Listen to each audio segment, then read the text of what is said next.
नमस्ते दोस्तों, इस वीडियो में मैं आपको यूरोप के एक और देश स्वीडन की राजधानी स्टॉकहोम में स्थित नोबेल प्राइज म्यूजियम की सैर करवाऊंगा। इससे पहले आपको बता दूं कि मैं स्टॉकहोम पहुंचा कैसे। वारसा पोलैंड से विज़ एयर की फ्लाइट, ट्रैवल टाइम करीब 1.5 घंटा। फ्लाइट ने लैंड करना है स्टॉकहोम के स्कावास्ता एयरपोर्ट पर, जो कि मेनली लो बजट एयरलाइंस का एयरपोर्ट है और ये स्टॉकहोम शहर से करीब 100 किलोमीटर दूर। वैसे भी जो स्टॉकहोम का मेन इंटरनेशनल एयरपोर्ट है वो भी वहां से करीब 40 किलोमीटर दूर है।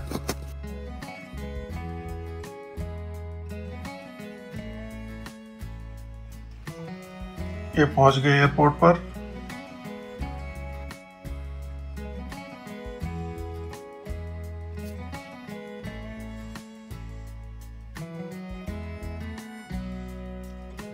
बहुत बड़ा एयरपोर्ट नहीं है और बहुत ज़्यादा भीड़ भी नहीं थी। ये छोटा सा बैगेज एरिया। बाहर निकले तो जो कॉरपोरेशन की बस थी वो जा चुकी थी, तो इसलिए इस बस में आए। करीब 100 किलोमीटर दूर है यहाँ से स्टॉकहोम। 90 मिनट का सफ़र और करीब 1900 रुपया किराया। इस बस ने छोड़ा स्टॉकहोम रेलवे स्टेशन के पास इस टर्मिनल पर।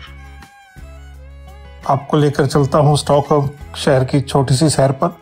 बहुत बड़ा शहर नहीं है ये, लेकिन बीच में कैनाल्स की वजह से एक तरफ से दूसरी तरफ जाने में थोड़ा सा घूमकर जाना पड़ता है।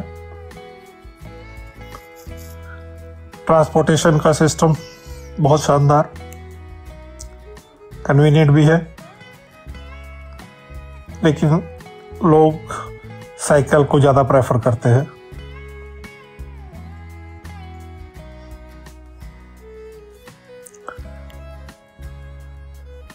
बड़ी बड़ी बिल्डिंग्स हैं, काफ़ी खुला खुला शहर है, इतनी ज़्यादा भीड़ नहीं है। ये लोग LGBT राइट्स के काफ़ी फेवर में है। मेरी इस ट्रिप के दौरान में मौसम बहुत अच्छा था। बहुत खूबसूरत फूल खिले हुए मिले। भीड़ करीब करीब ना के बराबर। टूरिस्ट या तो ओल्ड टाउन एरिया में या मॉन्यूमेंट्स वगैरह पर। ये देश में ही करीब 90,000 95,000 से ज़्यादा ऐसे पब्लिक प्लेसेस हैं जहाँ का पानी इतना साफ है कि आप उसमें नहा सकते हैं। ये स्टॉकहोम शहर के बीचों बीच आते हुए लोग। ऐसे कई खूबसूरत स्क्वेयर्स हैं। लोग फैशनेबल, कोई भगदड़ नहीं, कोई ज़्यादा शोर शराबा नहीं। हेल्थ के प्रति कॉन्शियस लगे।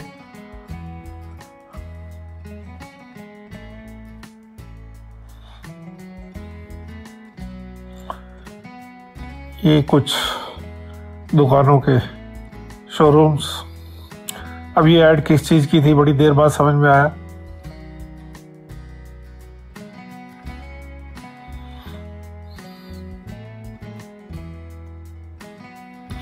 काफ़ी महंगा शहर है। इनकी अपनी करेंसी है, यूरो को नहीं मानते। करीब 6 देश हैं जो यूरो नहीं मानते, उसमें से एक ये। इस तरीके के काफ़ी कुछ देखने को मिलेगा, लेकिन उसके बावजूद भी 2-3 जगह पर मेरे को ऐसे नज़ारे भी देखने को मिले। ये सेंटर स्टेशन बाहर से। ये हाउस ऑफ नोबिलिटी है। बंद था ये रेनोवेशन के लिए काफ़ी दिनों से। इसके बारे में आपको फिर किसी वीडियो में बताऊंगा। ये इसका बिल्डिंग का बाहर का व्यू।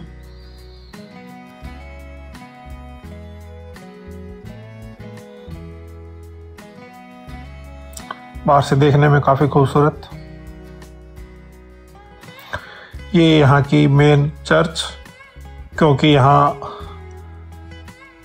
रॉयल फैमिली के सभी लोगों को दफनाया जाता है। लेकर चलूंगा आपको इसके अंदर भी। ये आइकिया एक बड़ी कंपनी जिसका ये हेडक्वार्टर है यहाँ पर। ये फेरी पॉइंट्स, यहाँ भी टूरिस्ट आपको मिल जाएंगे काफ़ी। ये यहाँ का नेशनल म्यूजियम,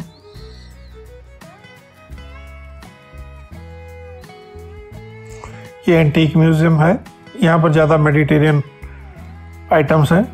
मेरे दौरान में बंद था ये सिटी सेंटर जहाँ फंक्शन होता है नोबेल प्राइज़ का। लेकर चलूँगा आपको इसके टूर पर। ये पैलेस है स्टॉकहोम से बाहर की तरफ, जहाँ बोट में जाना पड़ता है। ये सेंट्रल पोस्ट ऑफिस की बिल्डिंग काफ़ी बड़ी और सुंदर। ये अब्बा म्यूजियम, ये यहाँ का एक म्यूज़िक बैंड था काफ़ी मशहूर किसी ज़माने में, मामा मियाँ। ये इसके पास में ही एम्यूज़मेंट पार्क।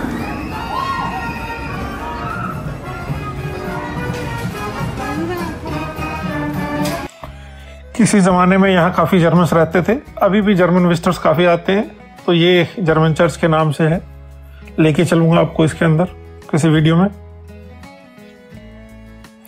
ये नॉर्डिक म्यूज़ियम, यहाँ के कल्चर, पुराना जो कुछ भी था, इसके भी टूर पर लेकर चलूँगा आपको। ये वासा म्यूज़ियम, एक शिप रिकवर हुआ था सी में से, उसका म्यूज़ियम। ये फोटोग्राफी का म्यूज़ियम, इसमें भी लेकर चलूँगा आपको।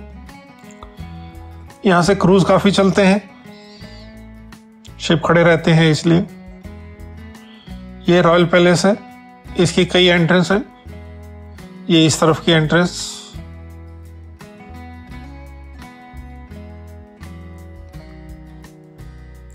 ये इसके अंदर का कोर्ट यार्ड। यहाँ गार्ड चेंजिंग सेरेमनी होती है, ये दिखाऊंगा आपको अगले वीडियो में। ये रॉयल पैलेस का एक और व्यू एक साइड से। ये इसके साथ में ही पार्लियामेंट बिल्डिंग, ये इसका क्लोजअप। पब्लिक की एंट्री मना है इसमें।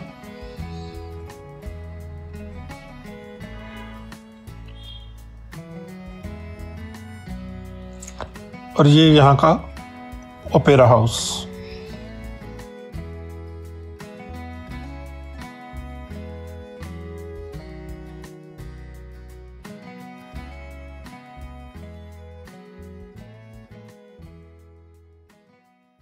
अब आपको लेकर चलता हूँ यहाँ के नोबेल प्राइज़ म्यूजियम, जो सेंट्रल स्टेशन से पैदल करीब 20 मिनट की दूरी पर ओल्ड टाउन में है। ये खूबसूरत स्क्वायर के अंदर।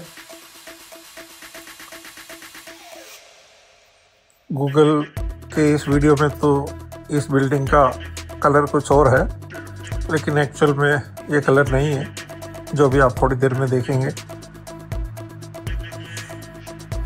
ये इसके सामने कंपाउंड बहुत बड़ा स्क्वायर है एक्चुअल में। ये देखिए, ये है Nobel prize museum.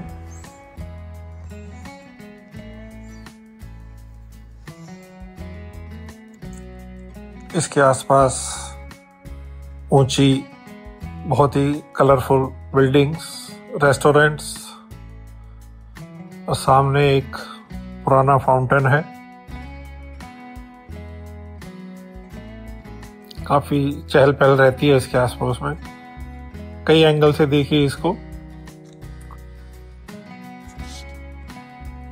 Alfred Nobel, जब इनकी 1896 में डेथ हुई तो इनके नाम पर 355 पेटेंट्स थे। ये एक साइंटिस्ट और बिजनेसमैन थे, बहुत आविष्कार थे इनके पास में, लेकिन ज़्यादा ये डायनामाइट के लिए जाने जाते हैं।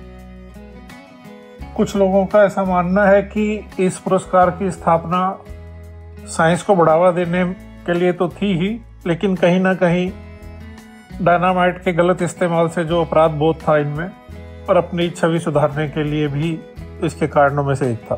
बहरहाल सच जो भी हो, मेरी निजी राय में जो भी कार्य समाज या दुनिया के भले के लिए इस्तेमाल हो रहा है, कारण चाहे कुछ भी हो, वो अच्छा ही है, और उसमें यह पुरस्कार भी शामिल है। ये एल्फ्रेड नोबेल साहब की 4 पन्नों की विल का एक पेज जिसमें उन्होंने इस पुरस्कार की स्थापना करने के लिए कहा था। यह पुरस्कार 10 दिसंबर को उनके जन्मदिन वाले दिन घोषित किया जाता है। ये स्टॉकहोम में कंसर्ट हॉल है जहाँ पर कि ये प्राइज डिस्ट्रीब्यूशन सेरेमनी की जाती है, जिसमें किंग और प्राइम मिनिस्टर और सभी लोग शामिल होते हैं। खूबसूरत है ये बाहर से, अंदर से देखने का तो मौका मुझे नहीं मिला।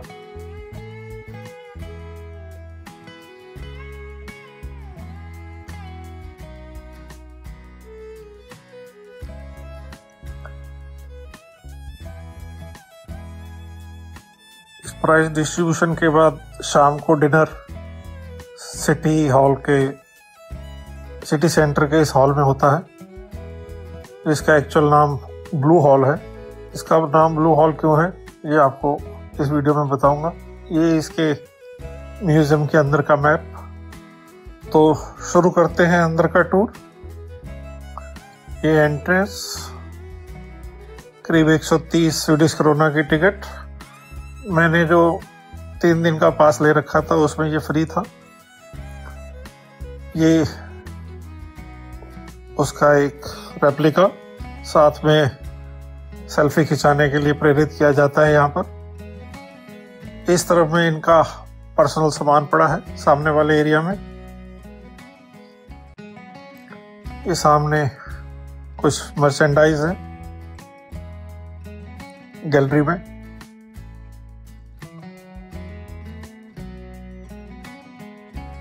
ये इसकी छत,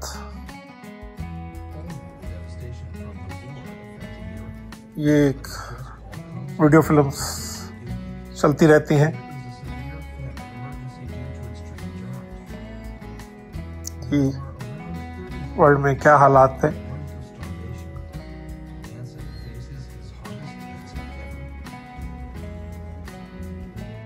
और उसमें इन पुरस्कारों का क्या योगदान है।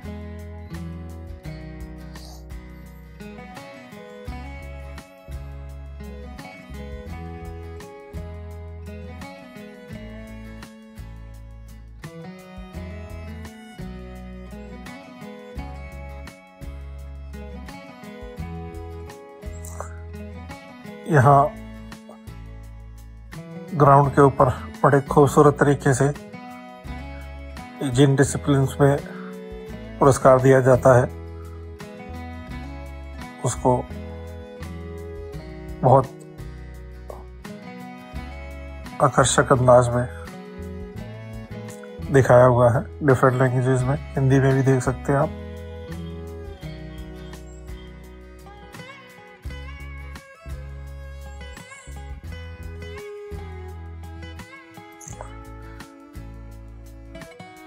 जो मेरी समझ में आया, इस म्यूजियम में का मेन उद्देश्य तो लोगों के अंदर साइंस के प्रति रुझान पैदा करने का, लोगों को प्रोत्साहित करने की, इस तरीके की मोटिवेशन का इसका मेन पर्पस समझ में आता है। और दूसरा, जो बड़े बड़े साइंटिस्ट थे, पर्सनैलिटीज रहे, उनके डॉक्यूमेंट्स वगैरह, उनकी वो खोजें जिनके लिए उनको पुरस्कार दिए गए, उन सब का यहाँ चित्रण है।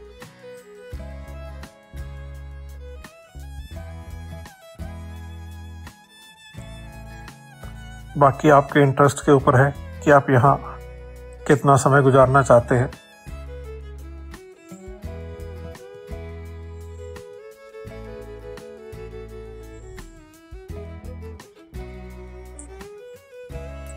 ये उन साइंटिस्ट लोगों के कुछ पेपर्स वगैरह भी रखे हुए हैं।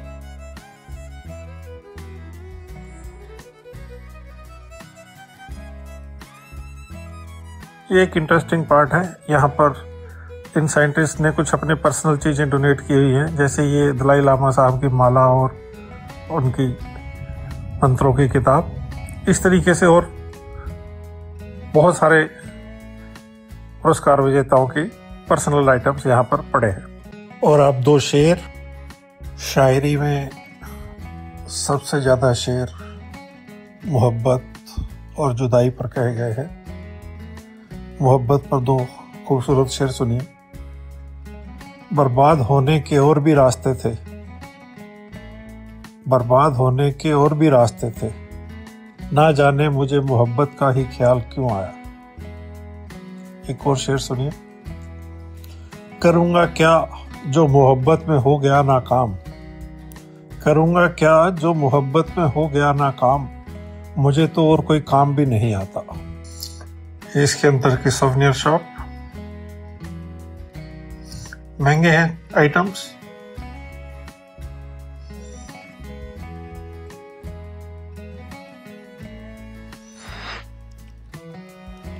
दोस्तों, आपको वीडियो कैसा लगा कमेंट्स में ज़रूर बताइएगा, और अगर आपको वीडियो अच्छा लगा हो तो इस वीडियो को और मेरे चैनल को लाइक और सब्सक्राइब कीजिएगा।